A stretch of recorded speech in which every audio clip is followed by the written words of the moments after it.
Hello, everyone. Welcome to another edition of Light Camera Author. I'm your host, Jim Juno. Every once in a while, a movie comes along that simply doesn't entertain audiences. It changes an entire genre forever. And in 1968, a small independent black and white horror film made outside the Hollywood studio did exactly that.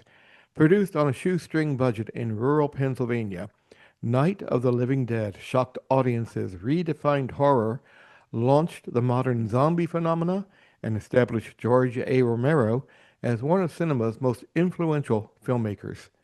Now, more than half a century later, the film remains as unsettling, provocative, and culturally relevant as ever. My guest today has written what many consider to be the definitive account of the making of this landmark film. Simon Braund's new book, Night of the Living Dead, the official story of the film, takes readers behind the scenes with rare photographs, newly uncovered research, and first-hand accounts from the people who created one of the most influential independent films in history. Simon, welcome to Light Camera Author. Thank you. Thanks for having me. Now, there have been numerous books written about Night of the Living Dead over the years. What made you decide the story deserved a new and official history? To be honest with you, Jim, it wasn't actually my decision. It was the decision of Titan Books to do the book. They'd been in contact with Image 10, who were the people who own the rights to the movie, and then they approached me to see if I wanted to be the author, and I said very enthusiastically yes. I can imagine, yeah. So, what does the official designation allow readers to discover that previous books couldn't include? I think because it's officially licensed by Image 10, that's the people, and mainly Russell Striner and Gary Striner, who were Russell Striner was the original producer and also starred in the film as Johnny. So it's having access to people like that makes this different, I think, from other books on the movie that have gone before. I mean, Now, talking to Russell Striner, you really are getting it straight from the horse's mouth, to be honest. Russell Striner played, like you said, played Johnny. For those of you Yeah. who haven't seen the film or don't know who Johnny is, that was the brother of the blonde star, correct? Yes, that's right. Yeah, yeah. Yes, that's the one who was saying, "They're coming for you, Susan," I believe her name is. It's Barbara. That's the famous Barbara, they're line. Is coming they're for coming you, to get you, Barbara. Barbara. Yes, in the cemetery in the first opening scene of the movie, seconds before they do actually come to get both of them. And that's Exactly. what Now, kicks off the action of the film. your research is incredibly thorough, but what was the biggest source of information? Well, I have to say again, it was really Russell Striner. In his memory of making the movie and is absolutely extraordinary. So really, a series of interviews with him. I don't know how long we spoke in total, but it was a long time. So yeah, he is the kind of the backbone of the story. And then speaking to other people, of course, sadly, a lot of the people involved, including George A. Romero, are no longer with us. So I couldn't speak to him. But speaking to Russell Striner, who was befriended George Romero when he was at Carnegie Mellon University and laid the plans that eventually became Night of the Living Dead. That's as close as you're going to get, really, to hearing the story from George Romero. And as I said, Russell Striner, his memory of it and the detail that he still has about it is quite amazing. So that was really the main source. And then luckily, the people that are still around, thankfully, I spoke to the lovely Judith O'Dea, who plays Barbara. Barbara, yes, She was wonderful. she was And also in Carnival of Souls, wasn't she? she was in Carnival of Souls, yes. Yeah. Yeah. So now Yeah. every legendary movie accumulates myths over time. Were there any long-standing stories that you found that Ooh, about the Night of the Living Dead that turned out not to be true? that's a good question. I'm going to sit here and think about it, and several really good ones are going to occur to me as soon as we finish the interview. I can't actually I'll think. I'll throw I'll throw one at you that Yes, yes, go ahead. when I was a kid. Now I was 8 years old when the movie came out. Okay, now we weren't allowed to see it as kids. So we heard rumors from our older siblings or parents who had seen it. And one of the rumors that were going around, big one, was they're actually eating dead people in this. They actually had cadavers. There is, I'd like to say there's not really a grain of truth in that, but I can see where that rumor came from. And this is quite a good one, actually. It is true that in one scene, in the scene where you see the ghouls, as they're called in the film, zombies as we know them today, you can see them feasting on intestines. They were real animal intestines. Oh, One of the wow. backers of the film owned a meatpacking company, so turned up on the set one day with ice chests full of. I think he actually owned a slaughterhouse meatpacking company. So yeah, turned up on the set with ice chests full of fed various uh, versions, either sheep or cow's intestines, but certainly real animal intestines. So when you see the Ugh. ghouls, yeah, chowing down on guts, they were real guts, not human. I also read that there was I supposed hate to be them. ham covered with chocolate covered ham that is supposed to be that. Um, Yes, I know they use for the blood because it was in black and white. They didn't need to use red blood, so they used chocolate sauce for blood. And I should be able to remember the exact brand that they chose because it had consistency and it looked like real blood on camera. Not sure Oh, about the ham. You might be right there. Yes, I know uh, they it just sounds unappetizing. I mean, oh, even for extremely. I think I spoke to several of the people who played ghouls, zombies in the movie. They were just local people who they got recruited to act as extras, and I can't remember which one, but she said yes, she had to chew on a piece of either cow or sheep's intestine covered in chocolate sauce, which she said was the most disgusting thing she's ever tasted in her life, which I can well believe. I can well believe it too. Now George Romero, though, in time, he became one of horror's most respected filmmakers. Mhm. But before this film, he was doing television commercials. Yes, but there is a reason for that, which is one of the really fascinating things I think about the movie, about how it got made in the first place, is that as I said before, Russell Striner and George Romero met while George Romero was, I think, no, George Romero was studying at Carnegie Mellon in Pittsburgh, and Russell Striner was involved in local theatre, I believe. They met through a mutual friend. They hit it off and were obviously kindred spirits, had a great interest in movies. George from the filmmaker angle, Russell Striner more from kind of producing and that kind of thing. What they decided was that at the time they had no real chance of making a feature film because Mm. they couldn't possibly break into Hollywood. It was a closed system at the time. There wasn't really any independent movie industry in America at the time, certainly not in Pittsburgh. So very cleverly, brilliantly, really, what they decided to do was to found a company. Um, was to find a way that they could learn how to make films, learn the craft, but still make money. So what they did was found a company called the Latent Image to make advertising movies that would make them money while they learned the craft with the end objective all along to make a feature film when they were ready. So they would accumulate the skills, they would accumulate the equipment and the experience, and then when the time was right, they would make a feature film, which is exactly what they did. Do you remember any specific television commercials that Romero did?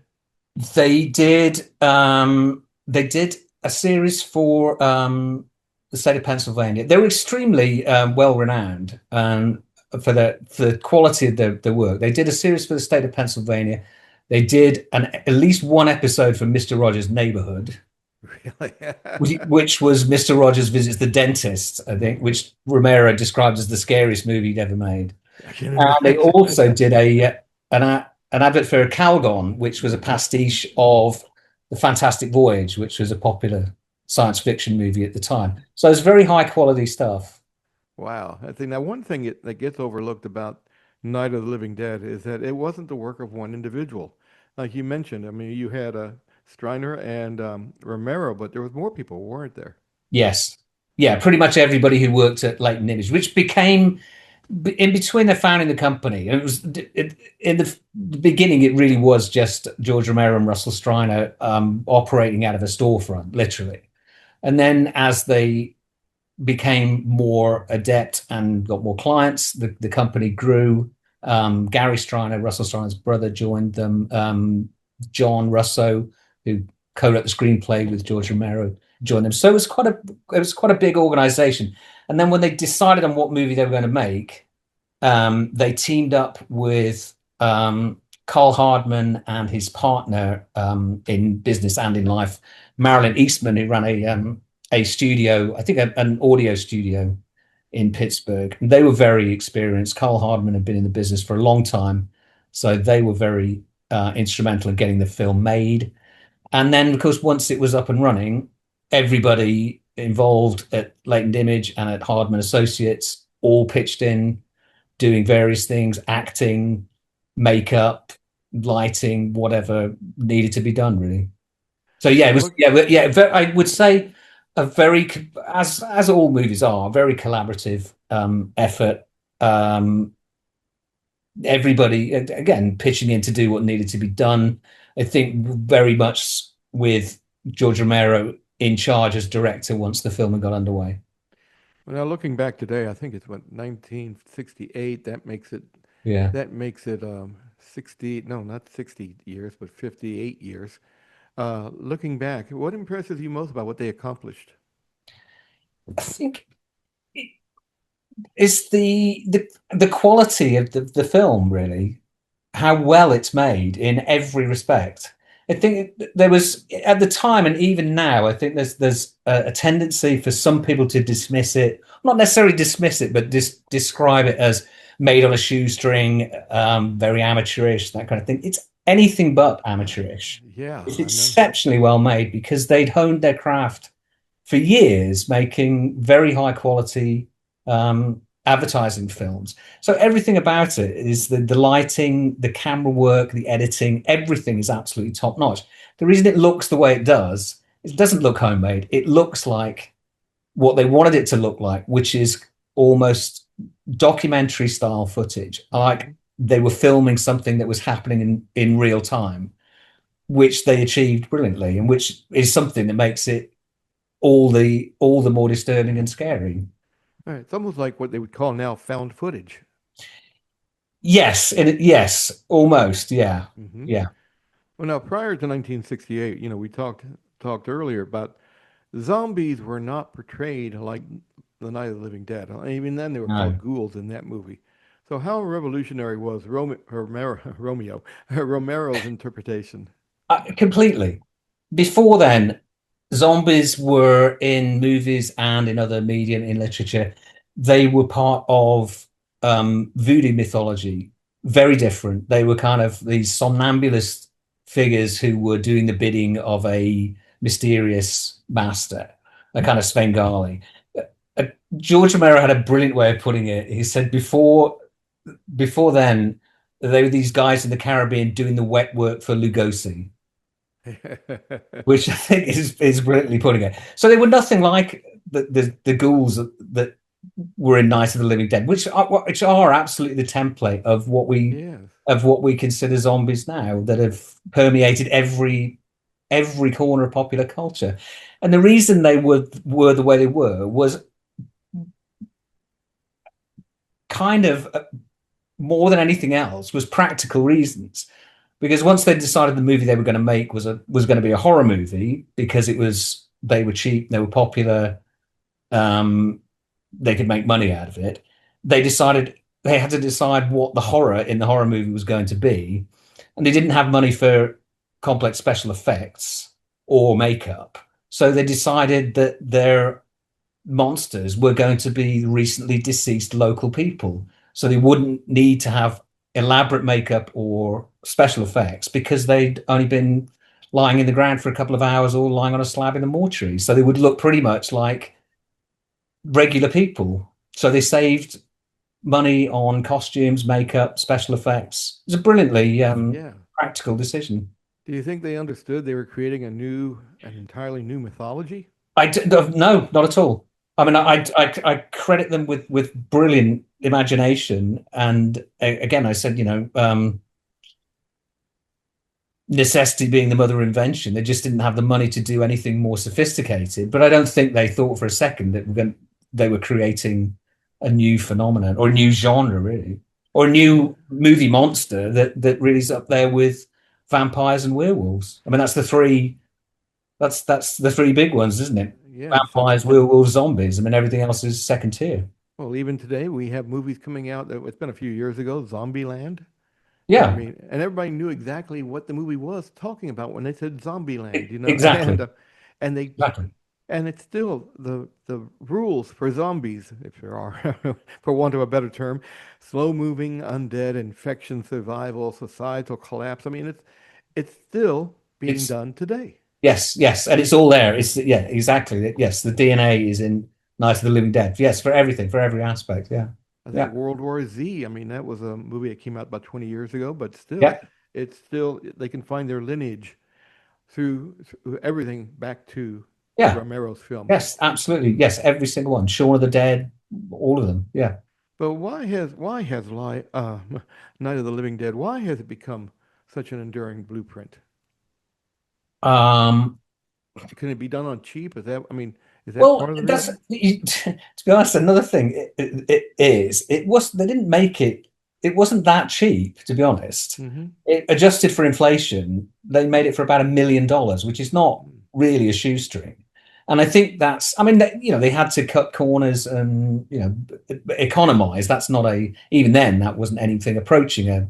We're talking about $100,000 in Yeah. 1967, so that's not anything approaching a mainstream or Hollywood production. But it wasn't kids with their parents' 8 millimeter camera out in the backyard. It was a much more sophisticated operation than that. So I think Right. that's I mean what there's that the quality of the film in itself, and I just think that the premise is still terrifying. It It's is. I can't remember who said it. There's a really good quote, and I do use it in the book. Obviously, it might be Stephen King. If it's not, I apologize to who did say it. Mhm. But they said why it's so terrifying is because the monsters aren't monsters. They're not, aliens from outer space or something created in a mad scientist lab. They're us. It's the neighbors, and that's what's so frightening about it. And that's what still Exactly. resonates with people. One of the things that was revolutionary at the time, and a lot of people, they by today's template, they may find it hard to believe, is Dwayne Jones' performance as Ben. I mean, Yes. you just did not see integrated movies back in 1968 yet. No. Um, but his casting wasn't intended as a political statement, was it? It wasn't. No. I think they must have known that what they were doing when they did cast a black actor in the role. Because as you said, that was not done. Black actors did not play leading roles in mainstream movies at that time. That was, that tells you something about the time. So they must have known that casting Dwayne Jones as Ben was going to cause controversy, was going to be remarked on.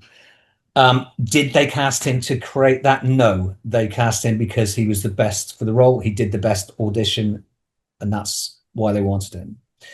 But what added, of course, I mean, are we allowed to give spoilers? Up to you. Spoilers well, for the movie or spoilers for the book? well, well, I mean, it's for the movie. Well, if For the anyone has, movie, well, yeah, for the I'm movie, sorry. I'll do that. I'll do that spoiler. For the movie, spoiler alert, Ben dies at the end, okay? In Yeah, 58 years, if you haven't seen the movie yet, it happens. But yeah, anyway, but it's not just that he dies; it's the way that he dies is so just mundane and senseless that he doesn't die in any kind of heroic final battle against the zombies. He's shot by accident or shot mistakenly by the mistaken. posse who was sent out to hunt them down. And the last image of him is he's being thrown onto a bonfire, onto a funeral pyre next to the ghouls that he's been battling this whole night. So that was extremely unusual. I'm not that he's any kind of hero in the film, which is another aspect, but to have the main character die like that at the end in that manner. was obviously another something that people just hadn't seen before. That And kind of leads. also what added, and obviously they knew this was going to change things very much, how people viewed the film and that particular aspect of it. The the day they were driving to Russell Striner and George Romero were driving to New York to try with the film in the car to try and flush out a distributor. They heard the news on the radio that Martin Luther King had been assassinated. Mm, So instantly they knew that people were going to look at the movie and Ben's death, well, his casting and particularly the way he dies in a very yes. different light. Now, this leads me on to my next question is that, you interviewed surviving cast and crew members, but was there one story that made you say, I can't believe that actually happened? Um, Again, Mhm. there's got to be there's got to be. So, do you have any in mind? You just give me a nudge again. Well, There's let's see here. We've oh, already there's talked about, yeah. I know there's one, and it's a bit disappointing actually because there's a great story that what did they need to have done? They needed to have the final negative processed or and color corrected, whatever the what the technical aspects of post production was, which is very expensive. And the legend was that Russell Striner played a game of chess against the owner of the local lab who they wanted to do the process. I should have done my homework better on this. That's Sorry. okay. Um, and against all odds, being in has by his own admission in somewhat inebriated state, he beat this guy who then offered to do all the work for free. Unfortunately, it was a little more prosaic than that, but but there certainly was a game of chess involved in securing the services of whoever did the prints of the film. Is Um, it true that a copyright mistake placed The Living Dead yes, yeah, in that public is domain? true. That's absolutely true. Yes, something went wrong in the copyright process, which meant the film was in public domain for decades, which is why there's so many, I mean, hundreds probably, terrible copies were out there on first on VHS and then on DVD. And no matter who I asked, I couldn't get to the bottom of what happened, Hmm. what the copyright snafu was. It's somebody. It might have been Ross Striner. I think his explanation was they. I know I'm doing a disservice if it was him. I'm sure he had a much more plausible reason. But someone said they just simply forgot that when they had to change. It was when they had to change the title because the original title of the film was Night of Anubis, and then Night of the Flesh Eaters or something. And then the distributor said no, didn't like that. There was it could be confused with an earlier um, B movie, sci-fi movie. So they had to change the title, and apparently, when they changed the title, they forgot to put the copyright notice on the title card, uh, at which least which is wildly implausible. So I really don't know what happened, but yes, nobody really wants that's to the take case. credit. Yeah, Yeah, nobody the wants to film take without a credit for copyright it. for decades. Yeah. Yeah, nobody wants to take credit for that, you know? I think that's possibly right. Yeah, I think there's just some mistake happened somewhere, and yeah, led to. If George Romero was around today, first off, we'd be fighting him off because he'd be a zombie. What do you think he would say to the explosion of zombie television, zombie films, streaming series? I mean, you can go on Hulu or someplace else and find zombie TV shows. I mean everything. I mean, Yeah, like I said, I mean it's in every corner of popular culture. It's games. Yeah, I mean, yes, as you said, everything really. I don't know. I mean, I think it would be an adjustment for him. I mean, if you're talking about him like suddenly reappearing on the earth and confronting it now, I think he'd be bewildered at the amount of media, entertainment media there is these days. It's hard, and without having ever spoken to him, sadly, yeah. I don't know. It's really hard to say. I hope that he would have been thrilled that what he was instrumental in creating. has been so lasting and influential. He I hope probably, that he wouldn't feel that his legacy has been diluted by it being so widespread. I don't think it has. I mean, uh, some you things can are better get than others, but yeah, get my lawyer on the phone. I want to get more money, yeah, you well, know. Well, Simon, this has been a fascinating conversation, and yes. congratulations on the new book, Well, Night thanks of the very much. Living Dead, the official story of the film. And Simon Braund is the author. And the book is a remarkable look at one of cinema's most influential movies and an essential read for horror fans or film historians or even those who are interested in independent filmmaking. Simon, I want to thank you for being on Lights Camera Author today. My pleasure. Thanks. So if you enjoyed today's conversation, subscribe and like to Light Camera's Author. I can't even get the words out at the end. If you've enjoyed today's conversation, be sure to subscribe to Light Camera Author wherever you get your podcast. I'm Jim Juno. Thanks for listening. Until next time, keep turning the pages and watching the magic of the movies.